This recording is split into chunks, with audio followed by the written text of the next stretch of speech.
താഴെ എന്ത് വെള്ളം ഉള്ളത് അപ്പൊ കിണറ്റിന്ന് കോരിക്കൊണ്ട് വരും. പുള്ളിക്കാരനെ ഇവർക്ക് കുളിക്കാൻ വെള്ളം കൊണ്ടുവരും. വെള്ളം കൊണ്ടുവരും, കന്നാസിൽ കൊണ്ടുവരും. അപ്പൊ എന്തോരം വെള്ളം ഉണ്ടായാലോ ഈ ഭക്ഷണം ഉണ്ടാക്കാനും കുളിക്കാനും അതൊന്നുമില്ല. ഇല്ലേ? ഒന്നുമില്ല. അപ്പൊ ഫുഡൊക്കെ എവിടെ നിന്ന്? ഫുഡ് അവിടെ കഴിച്ചുണ്ടാക്കണ്ട തന്നെ. അലക്കലൊന്നും ഇല്ലേ? ഒന്നുമില്ല. അപ്പൊ എന്ത് ചെയ്യും? തുണിയൊക്കെ ഒരു പരിധി കഴിയുമ്പോൾ അവർ കളയും. ആണോ? അലക്കുകയില്ല? അലക്കല കുളിക്കലൊന്നുമില്ല, അങ്ങനത്തെ ഒരു സംഭവം ഇല്ല. ഓ, അത് ശരിക്കും മുഷിഞ്ഞ് കഴിയുമ്പോഴത്തേനും അത് അവിടെ കൂട്ടിയിടും. ആ ഹാള് നിറച്ച് തുണിയായിരുന്നു അതിൻ്റെ ഉള്ളിൽ. ആണോ? അത് നന്നായി ക്ലീൻ ചെയ്യാൻ വന്നവർ നോക്കിയപ്പോൾ ഒരു ഇന്ന തുണി ഉണ്ടായിരുന്നു, പഴയ തുണികൾ.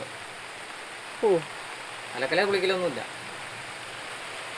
പിന്നെയെന്ന് പറഞ്ഞാൽ വാട്ടർ സപ്ലൈയുടെ വെള്ളം എപ്പോഴും അതിൻ്റെ അകത്തുണ്ടാവും. വാട്ടർ സപ്ലൈയുടെ അല്ല, ഞങ്ങൾ കുഴൽക്കിണർ അടിക്കുന്ന വെള്ളം എല്ലാ റൂമിലും എപ്പോഴും ഉണ്ടാവും. അപ്പോൾ അതവർ വേണ്ടാന്ന് പറഞ്ഞില്ല?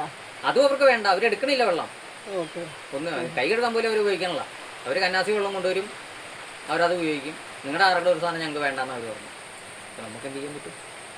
അപ്പോൾ ഞങ്ങൾ കറണ്ടിൻ്റെ ഇത് പറഞ്ഞു കഴിഞ്ഞു. വാട്ടർ സപ്ലൈ ബില്ല് വന്നു കഴിയുമ്പോഴത്തേനും പറഞ്ഞു കഴിയുമ്പോഴത്തേനും ഇതൊന്നും വേണ്ട, അതൊക്കെ നിങ്ങളെടുത്തോ എന്ന് പറഞ്ഞു. അപ്പോൾ ഞങ്ങൾ തീരുമാനിച്ചെന്നാൽ വാട്ടർ സപ്ലൈയുടെ ബില്ല് അടച്ചേക്കാന്ന് വെച്ചു. അവർ സമ്മതിച്ചില്ല, അങ്ങനെ ഒന്നും ചെയ്യാൻ പറ്റില്ല എന്ന് പറഞ്ഞുകൊണ്ട് വേളായിരുന്നു. അതൊക്കെ ഞാൻ അവർ കൊണ്ട് കേസ് കൊടുത്തത്. എത്ര തവണ അവർ കേസ് കൊടുത്തു? ഒറ്റ പ്രാവശ്യമല്ലേട്ടാ, ഒരാഴ്ചയിലെ കേസ് കൊടുത്തല്ലോ. ഒരാഴ്ച കേസ് കൊടുത്തല്ലോ. ഓക്കെ.